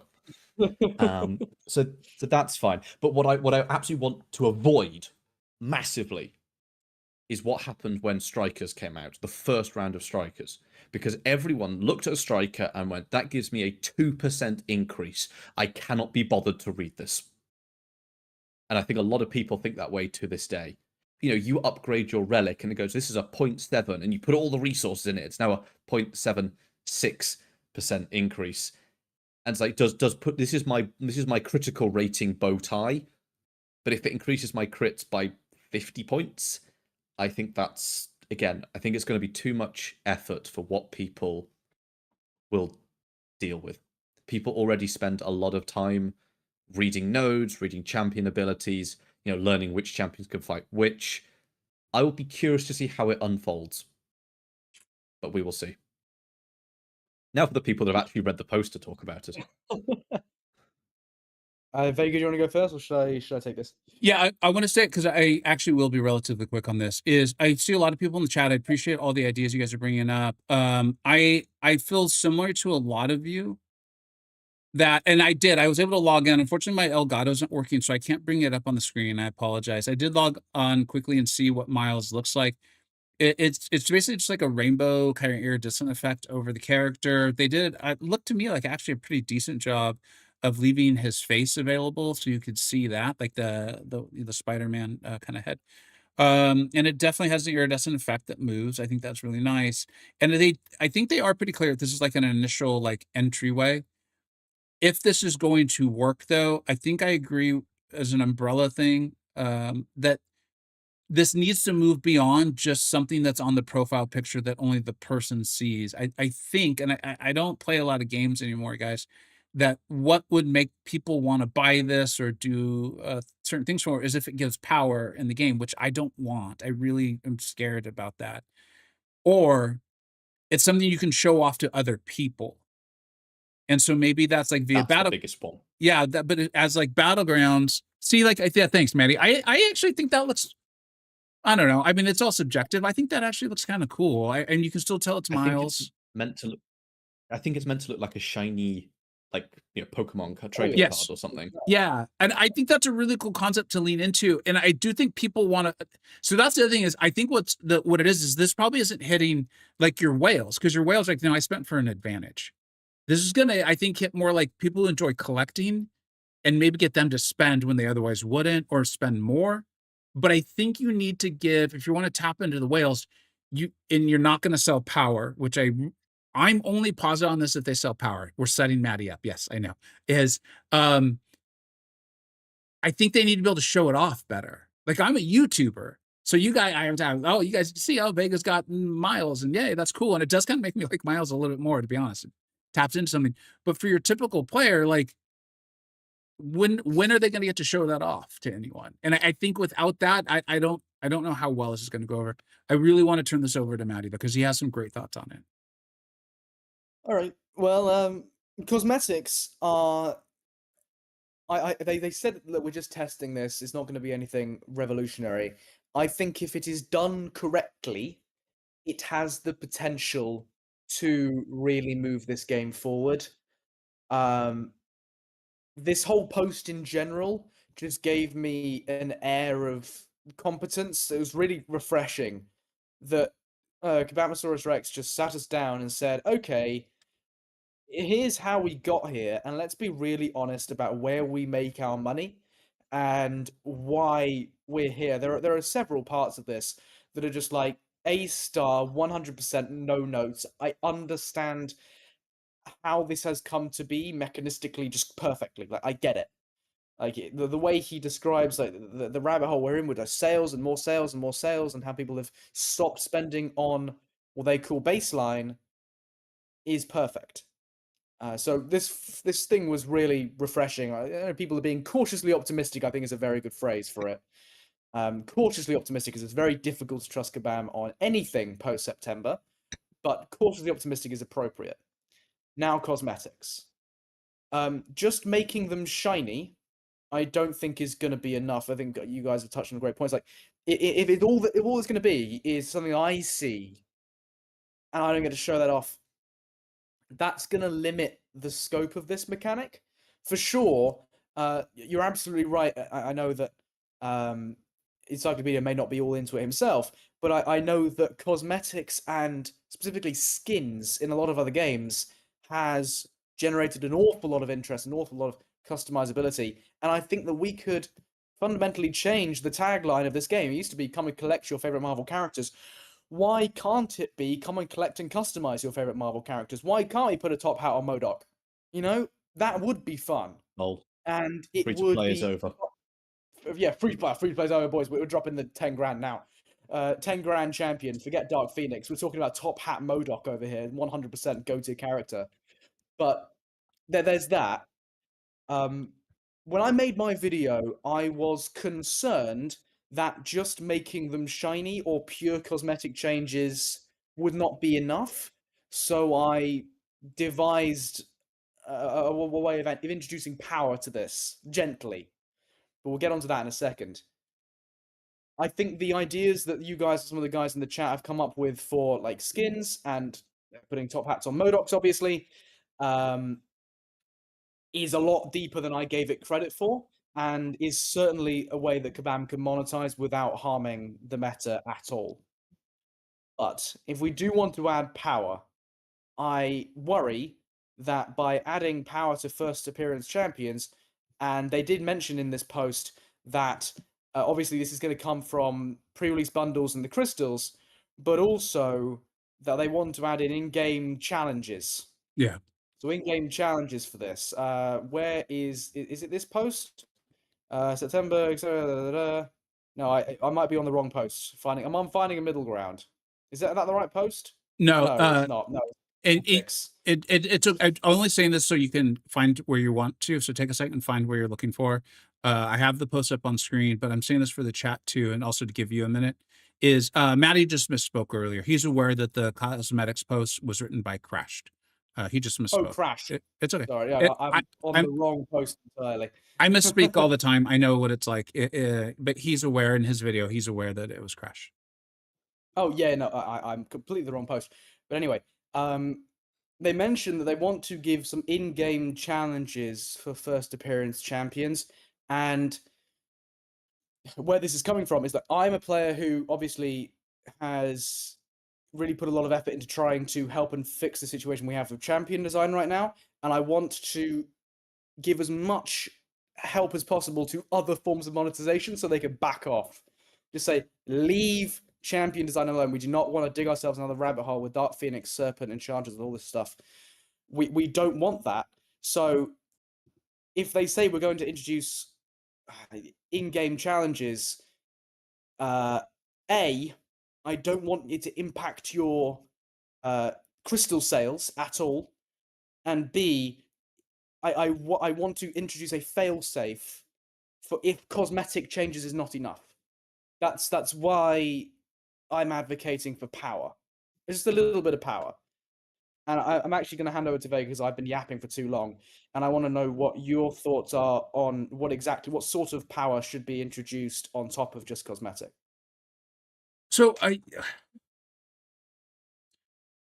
currently, hey, what's up, everybody who's just joining? I appreciate you being here. I see people saying hi. It's hard for me to ignore, but it's like, I think the reason why I'm so currently adamant on like no power is it's no like, power. Okay. yeah, and here's why is like, I feel like whales already get enough of an advantage, and I want to see how this plays out.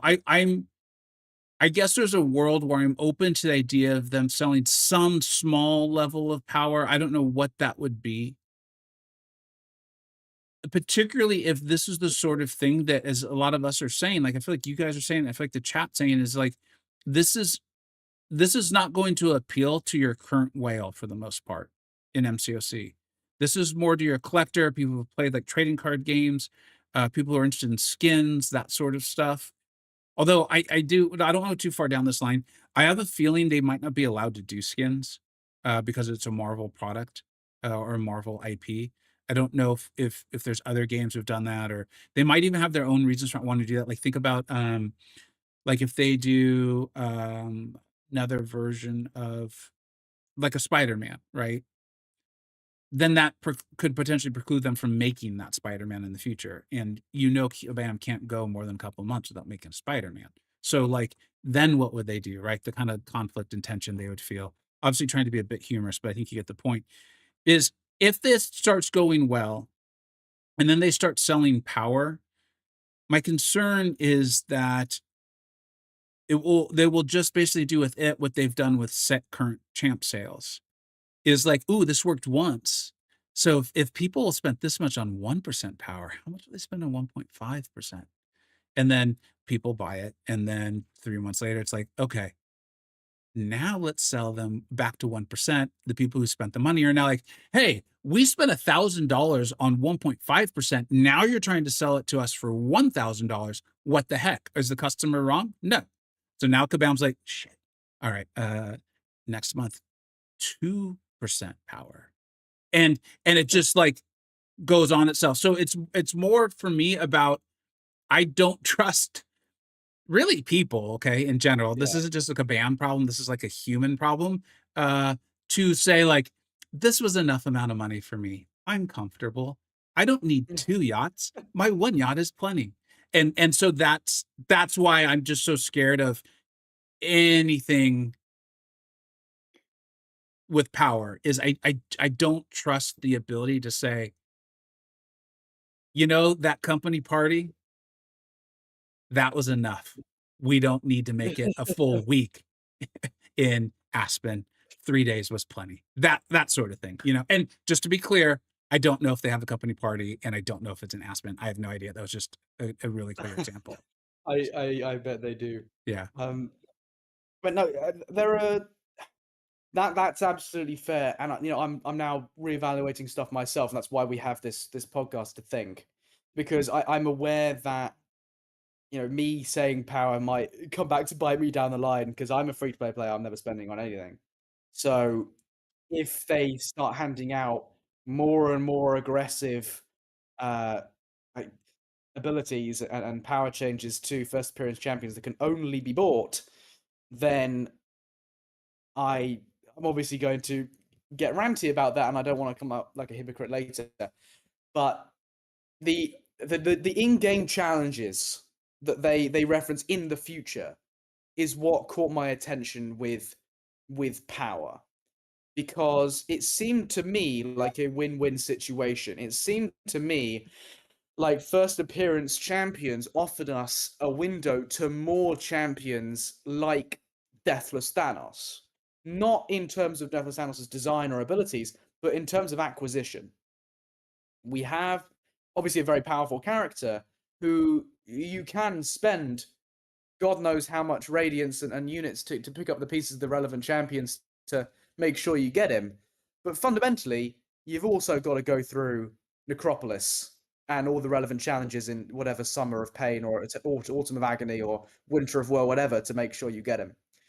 So every now and then, I'm talking once every 6 months, you get a properly prestigious champion, like Doctor Doom level prestige, and you give the first appearance champion a bit more spice on their stat focus, a bit more prestige, or maybe just like a single clause in their abilities that won't be present as a non-first appearance champion. And then you set a challenge that is, Necropolis level difficult. And it has to be Necropolis level difficult to not impede on the crystal sales. People are still gonna utilize Grandmaster's Grace to spend an awful lot on getting this character. But now hearing what Vega's saying, he's absolutely right. I don't trust people either. I specifically don't trust the people in charge of monetization at Kabam not to say, once every 6 months and we'll do it on Doctor Doom level champions, we'll make the challenge hard, or we'll do it once a month and we'll make it cheaper to acquire, or we'll take away the in-game challenge, and the power will go rampant and the monetization will go rampant, and now we need to find another avenue. So it seems like this tree bears fruit to me, but I'm also cautious that down the road it's going to get abused. To kind of to what you're saying, buddy, and I was listening, is the chat it's been really interesting to read the chat, because I feel like there's even been a slight evolution onto this, and a couple of people are even saying like, okay, now that I've seen Miles, this is kind of cool. And I think that's the hope here. That's the idea. And then it's I think the quote is being attributed to Yusafa, so I think it's from Yusafa, but Yusafa himself did not write it. Was that like, what if this came with some sort of like Kabam centered opportunity, if I'm getting it correctly, like you got to have like a one-on-one for 10 minutes with a champion designer or something like that. Again, things that don't sell power, but people who are really interested in the game might actually enjoy. I think that sounds pretty cool. It's all about being measured. So yeah. It's all about being measured with this. And I think, as with a lot of things, this game is fantastic, and there are so many mechanics and events and game modes that are so incredible if they're done in moderation, like everything in moderation. And that's not been Kabam's strong point, especially when it is related to monetization. So, again, cautiously optimistic. I think that the root of power, some people are really going to be against it. Some people are really against it. I genuinely believe that it could be good, but I think you guys are absolutely right to be hesitant at giving Kabam another opportunity and just saying, no, let's just keep this purely cosmetic, because cosmetics are always good. But here's the thing too, Matty, as we're doing this, like this is really cool. Like I've now seen, I think 2 people, maybe even more, and I know Pablito very well, saying like, I'm going to read it. Very personal take. I'm against the idea of spending on my account power, which I get. Like I grew up in the 80s. Okay. It's like you couldn't spend, you bought the damn game and played it. That's how it worked. Okay. So I get all of this in a way. But I'm open to throwing some bucks at something purely cosmetic. I've done it in other games. Like, I wonder if this is the sort of thing that could get people who were free to play because that's just how they wanted to play the game, Yeah. but have the disposable income to spend money on something they enjoy. Be like, oh, dude, yeah, I'll spend $20 on this cool thing. Like, that sounds fun. I'm not buying a different experience in the game, like as far as power is concerned. I'm just kind of like, I think this is fun. I like this game. I want to support. And dude, I got a shiny Miles now. Dude, that's awesome. And then the other side of this is this. I think this is the completely opposite end of the spectrum on the positivity that could come from this is Yusuf, and you can tell Yusuf is used to like VIP experiences, right? Like I get this, and I try to draw this analogy quite a bit of like I've bought my way into a lot of bars. Okay. I've bought a lot of bottle service. I'm not trying to show off. I'm just saying that like that's kind of where I'm at in life and have been for a while. But if I'm the only person in the bar, why did I just buy my way in? Like everyone needs to eventually get there, right? And Yusuf was kind of saying like a one-on-one with Kabam, of a Vancouver trip, real life rewards. For example, cards, a trophy, a thank you card. Dude, I think that's like sort of stuff would be made. Like, could you imagine if they like shouted out or some sort of thing like within a live stream, or if Battle Room Brawl was like yearly? And I don't know about like a VIP room. I think that might be going a little too far because I like the idea of everyone getting the experience eventually.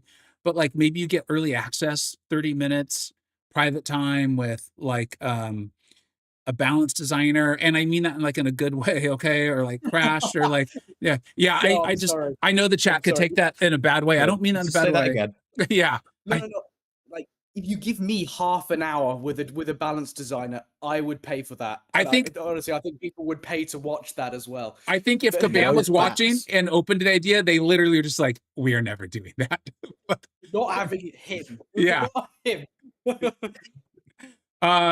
Meet the C-suite. Yeah, like I think these are all like the sort of things our credit card companies or our memberships or things like that do that like they don't fundamentally change the experience with the game, but they could be really cool. And the fact that people could earn them as well, like like if let's say Kabam does another like Necropolis. I mean, eventually they're going to, right? And the first 500 people to complete it get a shiny. I've been an advocate of they make all these amazing bosses for Act 9, Act 8. They're so cool. Change the kit Yeah. so that it's a playable character. Change it. You can't obviously do that because then they'd be Serpent, and that's not okay. But like make them not just a full boss encounter, and then make them champions. So could you imagine like 9.3 Doom? Like they spent all this time on it and the art and all that, and then they don't do anything with him. And so you get a shiny ass Doom if you're one of the first like 200 people or 500. And then at the end of the year, all those people go into a lottery to get, I don't know, a free trip to Vancouver for the Battle Royale Brawl. Like, I don't know. There's probably reasons or problems with that. The idea isn't like to be like, that's your solution, more like embrace that concept. And I think you're developing a more engaged community. I think you're not selling power. And I think you're probably raising funds. I mean, like, yeah. Yusuf, sell I even hope you're one providing all that not feedback half, in the you're CCP gonna band. I know you, and I'm sure you are. That's awesome. Go ahead, MCoC Encyclopedia. Sorry. So I've had a time to sort of think it over now, and I want to clear up a slight discrepancy than perhaps I gave in the chat. So to me, cosmetics are something. So cosmetics divide into two categories: cosmetics and skins. When I refer to cosmetics, I generally mean something like a hat, something small that goes in your character, where there's a skin as a whole thing. So that's just one thing I wanted to clear up there. But the cosmetics are all about looks. And I think it's really important that you keep that. So if you don't want to put power on cosmetics, and I don't think you should, because they're cosmetic. That's the whole point. The whole point is it doesn't actually make a difference. Like, can you imagine if there was a cosmetic for Mr. Fantastic that gave him a longer heavy reach? It's like, well, that shouldn't be the case. But if you wanted, a different version of Mr. Fantastic or whatever, for a reason, I'm absolutely on board with that, and I know some people like it. But if it's all about looks, you need to be able to show it off. You need to be able to. Yeah. There should be a whole new section in someone's profile that says, you can choose 5 champions that you've put cosmetics on. These are my showcase champions. You tap them, they open up the champion window that we know with them in the middle, the abilities down either side, and you can spin them around and see how other people have designed them. Kabam should hold competitions to say submit 1 of your 5, and then we will showcase the top 10 on a live stream, announce the winner. All of that sort of stuff should absolutely be done. But if you want to reward a bit of whale spending, then currently everyone hates Max Sig 7 stars. Stick cosmetic dust on the Max Sig 7-star crystal. So even if you're opening lots of those, you can still get something from it. And eventually people will start getting, the regular scum like myself and Matty will eventually make their way there. We will be able to 3 now. To work with that. You've got 3. Oh, Have you got any four. without? You've got any without Sig stones? Well, naturally, I think Guardian. I think I just clicked on Guardian. Of all the and I was champions to Max Sig. I was like, how? He's Max Sig. That was an accident. Well, I think my null is 120. Natural. He's fantastic. He will feature, but I don't like him. I think this is something else, and we are going to have to end this pretty soon, is, again, like, listening to you guys, listening to the chat. If you think about it, like, about an hour ago, if you had tuned in, you're like, oh my God, these guys hate this game. Like, right? Particularly me, I was ranty, and that's fine. That's what I do. I enjoy it. It's like, and the chat was doing, like, not similar. Like, I don't think they were feeding off us, but it was more like they're providing their thoughts. Like, we are mirrors for the community here, right?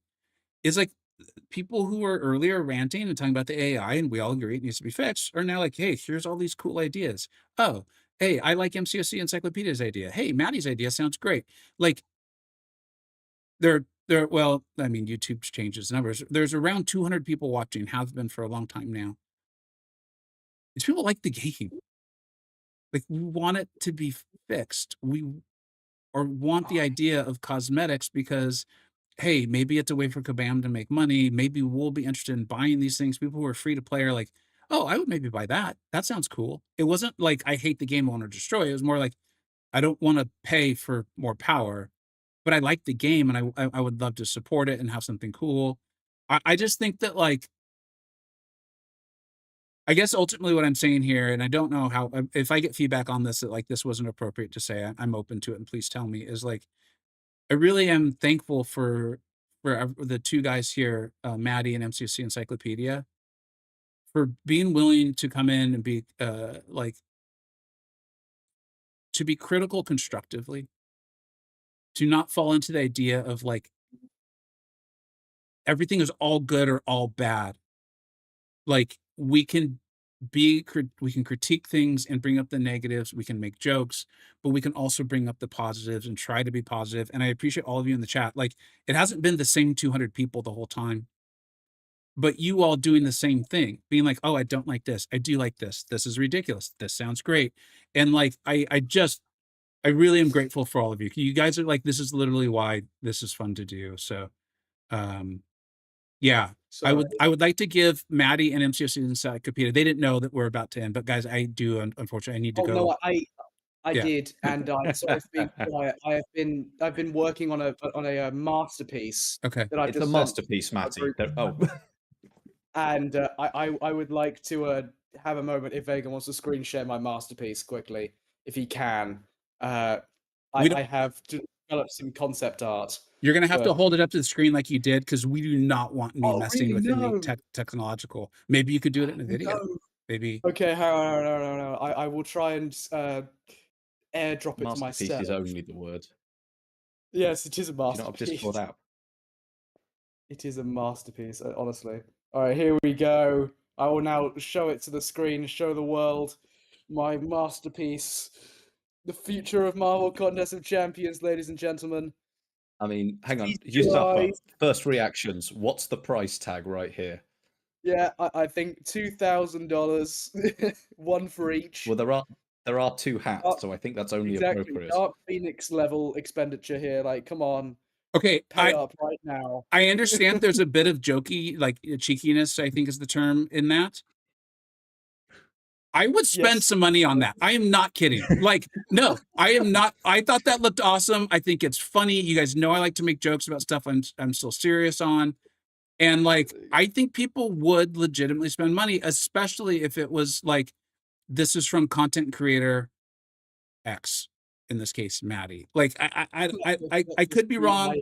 And I'm not talking like I wouldn't. That's not like art, you know. Like I've bought some art. I'm not gonna ask you to autograph it and put it up on my dining room. But as far as like something cool in this game that like takes a little bit of the like seriousness off it, that's kind of cool. Top Hat MODOK, dude, come on.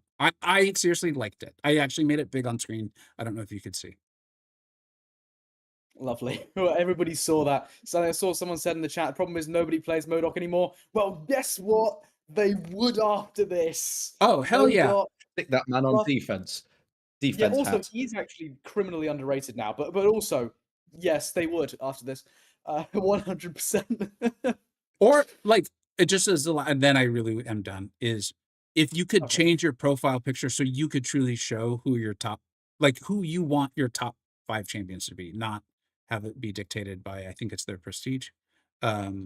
That would be a great start. Yeah. Oh my god! Actually, If you go on. could see Serpent shaved, Link, that is the comment of the stream. He does look a little bit, and I do not want to put this in a video, but he does look a little bit like I'll leave people to guess who I'm talking at. You can all fill in the gaps about what Serpent looks like, but he does look a little bit like the type of person who we might associate him in the game with. Yeah, I'm not saying anything else, but he does Okay. look like that person. All right. Yeah, yes. All right. Whoa, Stink, you're taking this too far. All right, we're off the rails now. I have to say goodbye. Thank you so much, chat. Honestly, I meant like this is so fun. This is I hope you guys were entertained. I know I learned a lot from you all as much as I learned from these two gentlemen. I am grateful to and for all of you. I'm going to let them sign off though, and then we'll this is fun. I think we'll be continuing. If you'd like it though, if you could honestly, please. I don't know. I don't often ask these, but when people see a 2-hour long podcast, there's a little bit of that fear factor. Should I even click on that? If you could share this out, if you could like it, maybe if you haven't subscribe, that sort of thing. Just kind of help us know this is a good idea. We should keep doing it. Outside of like just us enjoying it. We had 200 people basically consistently watching for about 2 hours. So I think that's a good sign already. I would really appreciate it. And then of course, I'm extremely grateful for you two taking the time that you have to sit around and talk about how to try to make a game better. That's a pretty big deal. So let's go ahead and go Matty first and then MCoC Encyclopedia to take us out. Well, thank you all very much for coming along. It's been quite the past few weeks, but to be honest, just to sit down and have a nice conversation with a little bit of humor.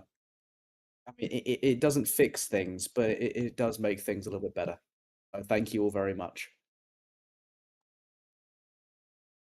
And with that, thank you. And we will see you next time. See you, everybody. Bye-bye.